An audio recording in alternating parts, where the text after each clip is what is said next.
Hello everyone. How are you doing? This is Magda Comp course, and today I'm here to give you some clue or idea on the second chapter of the emerging technology. If you remember, in the previous class or in the first chapter of the emerging technology, we have seen some definition of the emerging technology. We have defined the emerging technology and then some definition or the source from which we get the technology, and then the evolution, understand about the industrial revolutions, especially the first industrial revolution, the second industrial revolution, where it started, who or which country started the industrial revolution. Then we have seen this all points, and then especially the industrial revolutions. In the industrial revolution, we have seen about the four industrial revolutions, and then the most important inventions of this industry or industrial revolutions as transportation, communication, industry. And then also we have seen about the historical background of the industrial revolutions, especially the four industries in industrial revolution: primary industry, secondary, tertiary, and then quaternary industries. Then after that we have seen each and every of the industrial revolutions: industrial revolution number 1, number 2, number 3, and number 4. Then finally the role of the data in emerging technology, and then enabling devices and network, especially this memory, microprocessor, logic, and then networks. And then after that, we have seen also about the human computer interaction or human to machine interaction. And then as there are all about the three parties of this human computer interaction: user, the computer, and then the way they work together. And then also finally we have seen the disciplines contributing to human computer interaction, or the areas or the departments or the knowledge which are contributing or collected together and then have discipline or area which contributes to the human computer interaction. Now today we are going to see about the second chapter of this emerging technology, which is called the data science. And then the first part of this data science will be covered in this part, especially the outline of this data science, especially focuses on overview of the data science, then definition of data and information, then the data types, the representation, data value chain, and the basic concepts of this big data will be the whole outline of the chapter. Okay, so now let me start from the definition of the data science. The data science is what? The multidisciplinary field or department or knowledge or areas that uses the scientific method, some processes, and then some algorithms, and then the systems to extract the knowledge and insights from different type of the data. So if the different departments are combining together and then perform in scientific way or passes different processes and then uses the algorithms, and then if we are able to again get or pick up or extract some knowledge and insights from different type of data form, like structured data, some semi-structured data, and then unstructured data, then we can say that this is the data science. Okay, so if we define this data science, actually before we are dealing to more deep about the data science, actually what is data?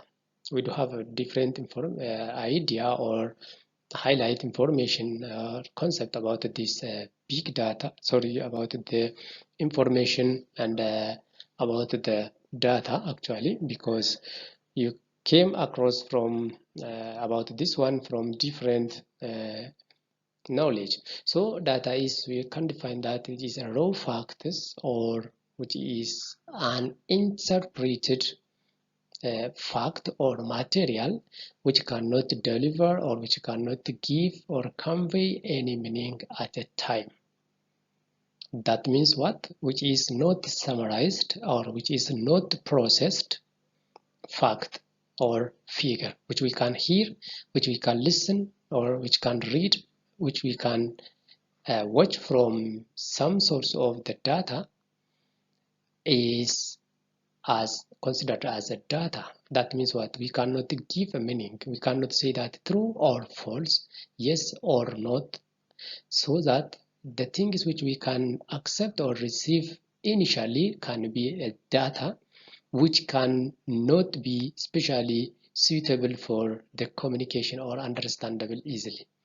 Then actually, if the data is interpreted or if the data is represented in meaningful way, or if the data is summarized, we can say that data is completely changed or transferred into information. So that means what? Information is what? Information is the processed data, interpreted data, summarized data form in which we can easily understand the concept of that one. So information is interpreted data created from organized, structured, or summarized data in the particular context. That means what?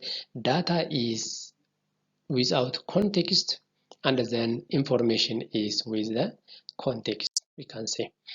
Okay, so when we are using this data, the usage of the data has a different data processing cycle. Actually, when we are using the data, we are processing with something.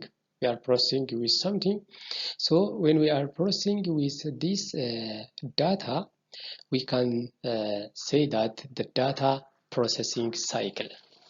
So this data processing cycle is about restructuring or reordering of the data by the user or by the machine to do what? To increase their usefulness and add value for the particular purpose.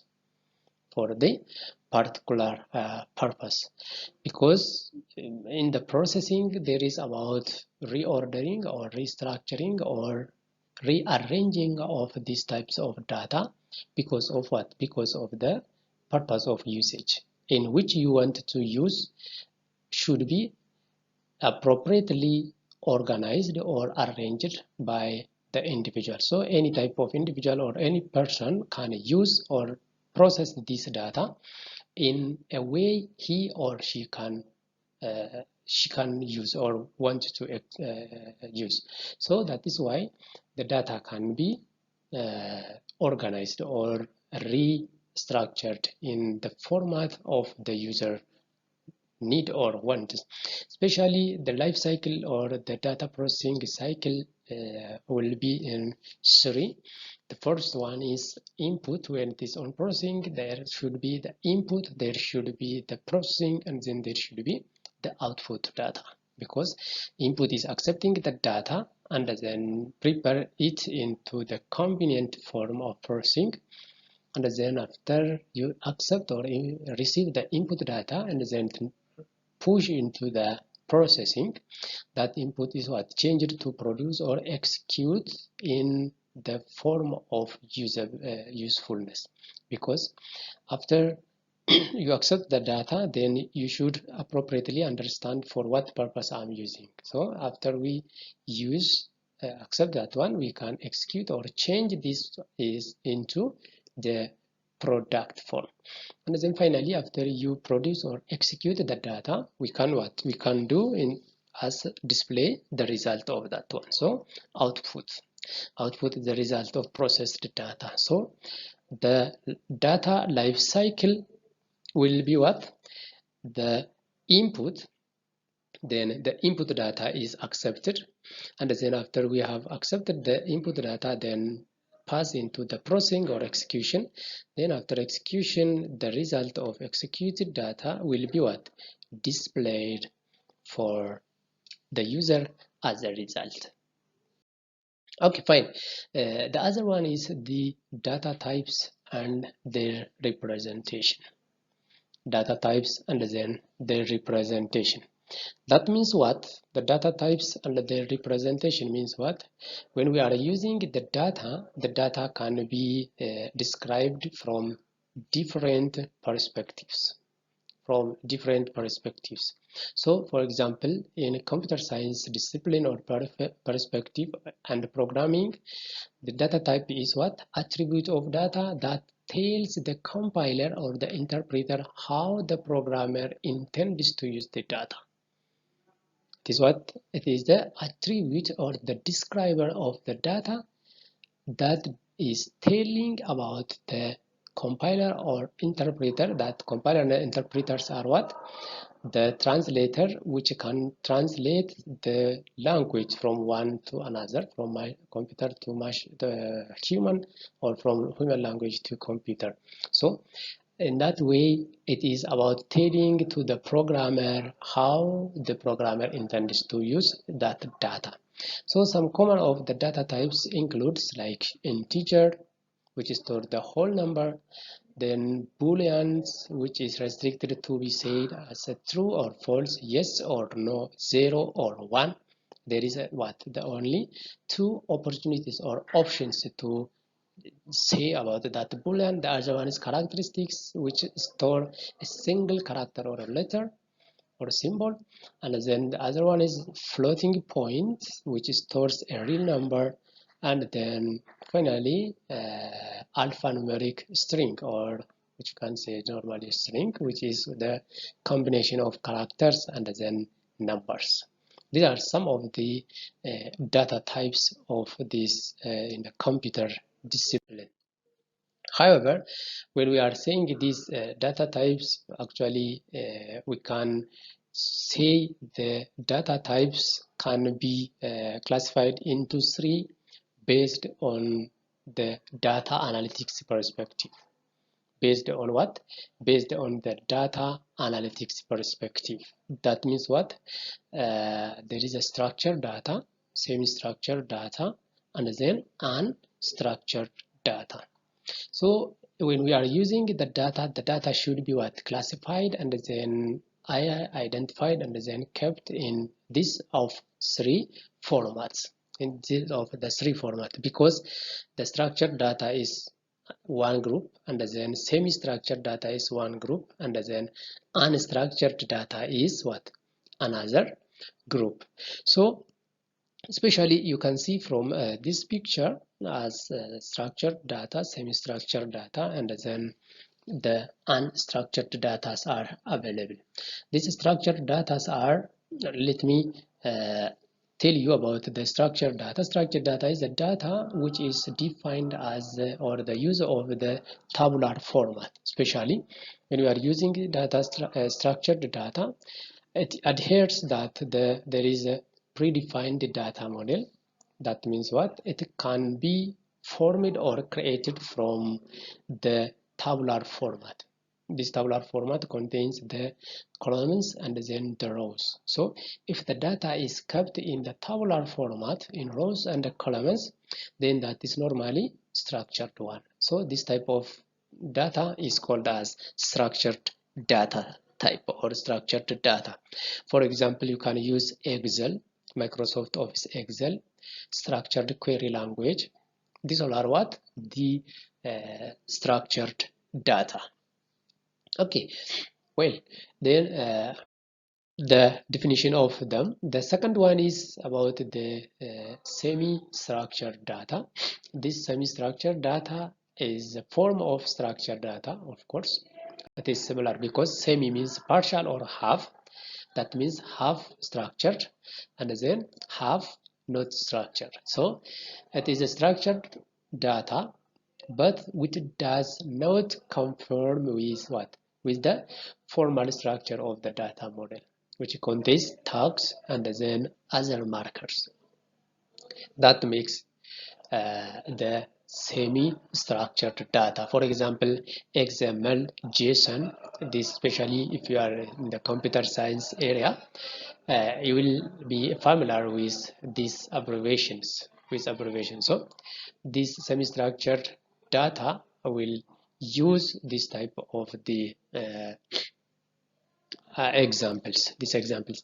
Then the last one of the final one will be on about the unstructured data, which is not organized form of the data. That means what? This type of information is either does not have the predefined data model, or it might be not organized in the predefined manner, which is normally not structured form, or it doesn't predefined as a model. It doesn't predefined as a model, or it might be not organized in the predefined way. For example, you cannot easily identify and then understand the unstructured data like audio, video files, or no structured query language databases. These all are, for example, or the PDF or text, whatever. These all are the examples of unstructured data type. The other point of this chapter is about the metadata. Metadata. What is metadata? Metadata is actually data about the data, or which is describing the data by using another data, or adding some value or information or description about the data, which is called as a metadata. When we are talking about metadata, it's one of the most important elements of especially big data analysis and then big data solutions, because when you are talking about one data, you are describing another using the data to describe that other data, which is called as a metadata. So additional describer, additional information, adding some value into some data is called as the metadata. So for example, in the set of photograph, metadata could describe when and then where the photos were taken. You see, when and where the photo were taken. That means what? You can get additional information about something or about the data. You are opening the photo and then you need some additional information about the photo. So the photo have taken in somewhere or in this place, and then you can again consider the time when it is taken, because it is already saved and then reserved somewhere. So the photo you have taken in previous years, or 4 or 2 or 1 years back, and then you can see and then check, oh, this photo was from there at that time when I was in grade something, when I was in grade 10, when I was in grade 12, when I was in grade 8. You can say like that. That is why. Okay, the other point, or the last point of today's class is about the data value chain. Data value chain. This data value chain is about introducing or about describing the information flow within the big data system. Actually, we will see the big data in the next part 2. So it is about what? Chain means what? Something which is connected with one another, and then the value is each and every of value which is found on the chain or contained or flowing of the data. So it is what?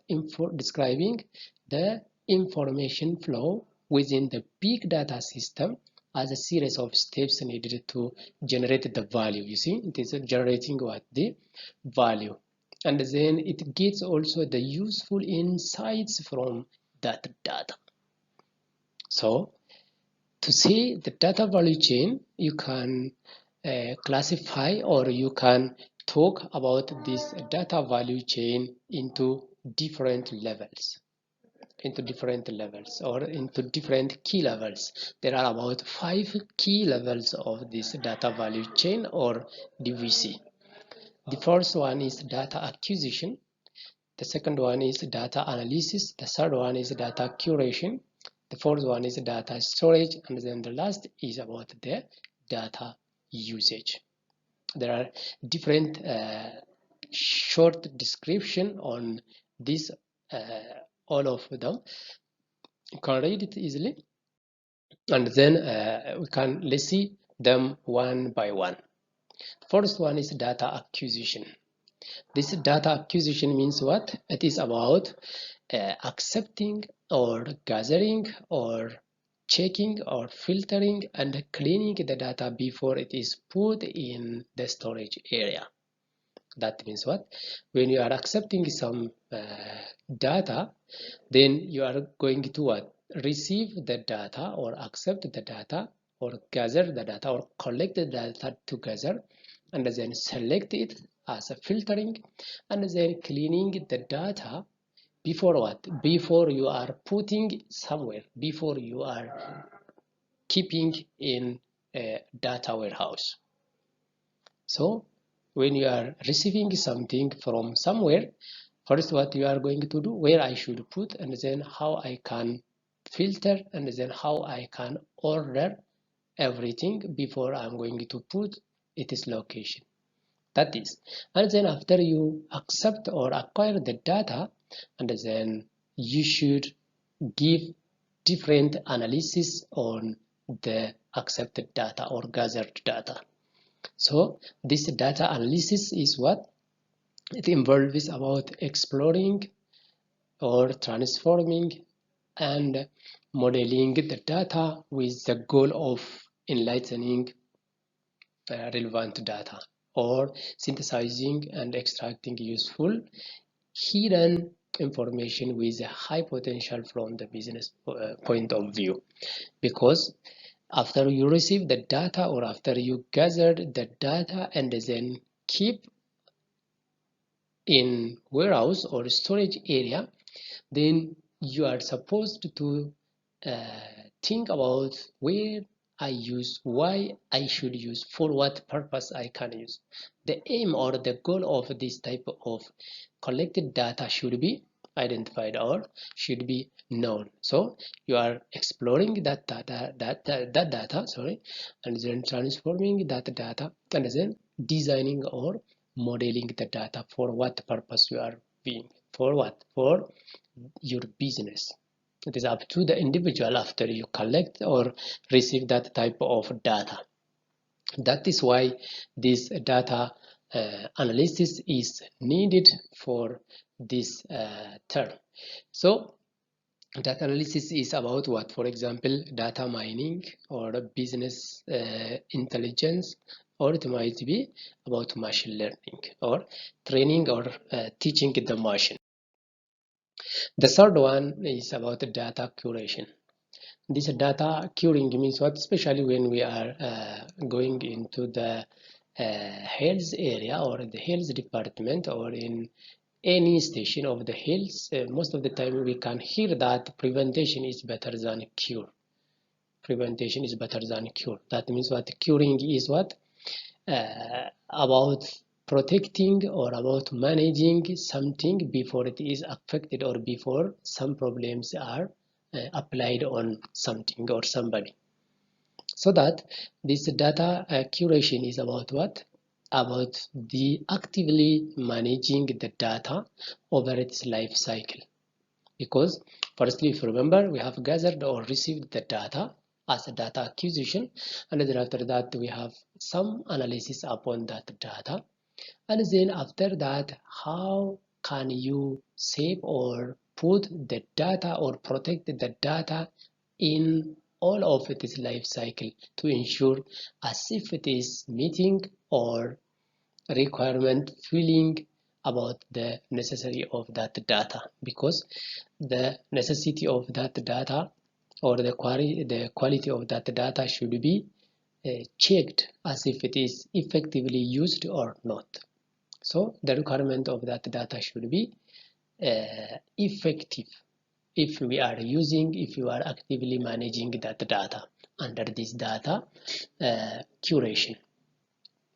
So in the data curation, we can pass different activities under this data curation. That means what? Data curing data or preserving or saving or managing the data in appropriate way means it is about content creation. You are creating the content about selecting the data, about classification or classifying the data into its appropriate cluster, about transferring the data from one location to another location, and then validation as if the data is valid or not, and then preservation, storing or keeping the data in its life cycle, because we are supposed to use or have that type of data easily. So data curations are what? Responsible for improving accessibility and the quality of the data. You see, if the data is quality, then any person can use or access. So it is improving about the quality and then accessibility of the data. Then the fourth one is about data storage. Then after you gathered, you have analyzed that data. After you analyze upon that data, you should think about the data curation or management. After you manage the data, you should what? Store somewhere, put somewhere. So this data storage is about the management of data in a scalable way, which satisfies the need of application that requires fast access to the data So when we are saying about this data storage, especially, you should consider about the atomicity of that data, about the consistency of that data, about the isolation of that data, and then about the durability of the data. That means what? ACID. It should be guaranteed for lack of data flexibility and increases the performance and fault tolerance when the data volumes and the complexity grow. Because always when we are using the data, the usage of the data, the users of the data becoming increased, and then the volume of the data is becoming very high, and then the data will be complex. So in that way, it should be guarantee on the performance of the data and then even the fault tolerance of the data, because the data should be available everywhere. Atomicity, consistency, isolation, and durability of that data should be guaranteed for what? For the lack of data flexibility. If there is no this ACID term, then there is no considering or expecting as that the data is what? Flexible. The last one is about the data usage. After you store the data or put the data or it is storage or keep somewhere, and then it is supposed or we are expected to use that type of data easily. So the data usage purposes especially covers the data-driven business activities that need access to data, analyze, and then tools needed to integrate the data analysis within the business activities. That means what? For what purpose you are using the data. For example, if you have some money in your pocket or in your bag, and then when you are thinking it is important for you, and then you should think of for what purpose I should use this type of money, to buy this one or to do this one or to give for somebody or something. Should be your business. It is up to you. The bird is already given to you, and then you kept it in your pocket, and then after that is up to you, or it is your business to give some analysis and then have a plan to use that money for your business or for your purpose. That is why. So data usage is in a business decision making which can enhance the competitiveness through the reduction of cost and then increase the added value, the increased added value, because there is about using or making that data or competitiveness of the data. Because if the data is a quality, anybody uses that type of data. That is why the quality of that data makes the users very competitive on that one. Okay, so this is the end of the first part of the second chapter, the end of the first part of the second chapter, and then the second chapter will continue after a while. So part 2 will start from the basic concepts of big data. Thank you for watching and listening to me. Have a blessed day and time. Bye bye.